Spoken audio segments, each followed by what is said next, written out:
Hello, I'm Lloyd Lewis and this is the Dressing Gown Diary review of the first test, the Lions Series, Australia 2013. What a test match! It had everything. It was exciting, it was edge of the seat stuff, it was cracking rugby.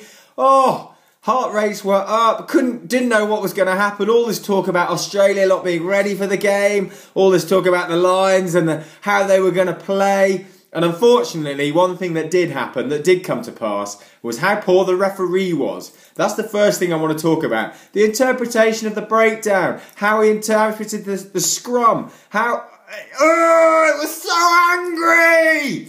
He made me mad. The first breakdown he got wrong.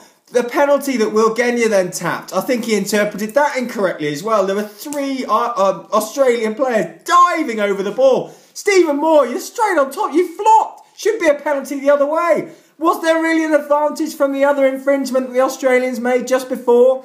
I don't think there was. The Lions played for 3 or 4 phrases, didn't cross the gain line. Well, the referee's got to stop. He's got to get his arm out. Penalty to the Lions. Lee Harpenny steps up and kicks.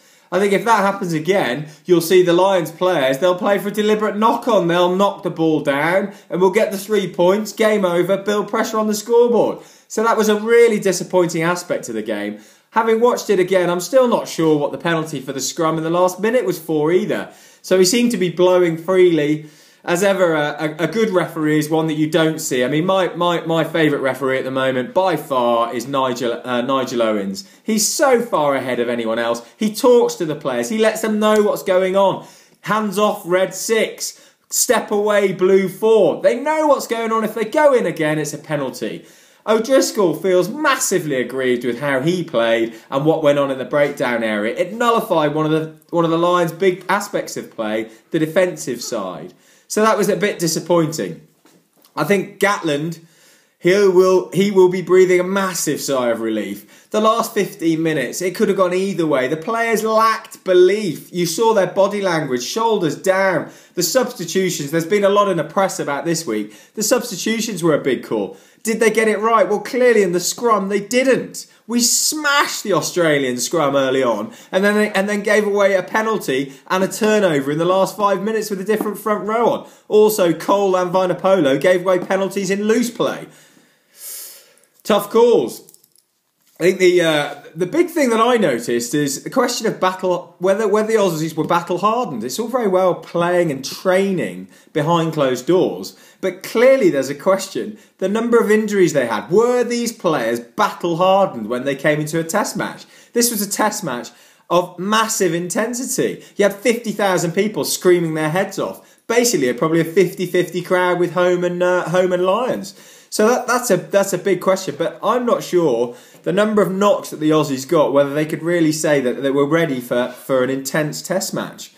Now, with all the substitutions, I didn't think the Lions made the most of it either. In the last 20 minutes, the Australian backline was all over the place.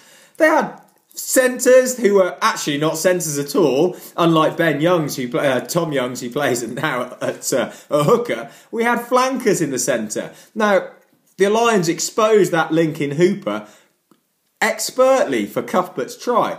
But I'm expecting a lot more. I thought 20 points maybe in the last 15 minutes. If you've got players that are playing out of position, you focus on them, you target them, you expose them with different running lines. I mean, the Lions' backline was pretty much as it started. You've got to be doing better. So that is an area of concern for me. The lack of leadership as well in the last 15 minutes. He left Paul O'Connell on for exactly that reason. He took Alwyn Jones off, who was having a pretty good game, to keep Paul O'Connell on there for the last 10 minutes. Now, I know he's got a broken arm. We found that out afterwards. But O'Connell, Warburton, O'Driscoll, they weren't really showing their leadership intensity in the last 10 minutes, which was a bit of a concern. At the end of the day, a win is a win. They are 1-0 up in the series. This is massive. Australia, they're in a bit of problem. They don't know what to do. They've got O'Connor at 10. He didn't have a great game. They've got Kurtley Beale came in. He looked awesome. They've got the new winger. I mean, how are the Lions going to close him down? He was electric. I'm disappointed with how Phillips defended when Genia took the tap and ran. It looked like Phillips was just jogging back. 80 minutes and you're 30 points up. Fine, mate, have a rest. This is in the intensity of a test match. Everything is on the line. I didn't see from you what I want to see. I want to see some intensity. I want to see you running back. I want to see you at least take him out. Oh, angry about that. Phillips didn't have a great game. There were a lot of players that didn't really step up. I didn't think Heaslip played particularly well. I didn't think Tom Croft played particularly well. Warburton was average only. O'Connor was average only. The backs, the two wings, well, they scored amazing tries. Amazing tries. But in defence, there are big questions. So at the moment, we're 1-0 up. We move on to Melbourne. There was a great performance yesterday against the Reds. I'll give you more in my preview show on Friday. But for now, it's 1-0 to the Lions. Lions! Lions! Lions!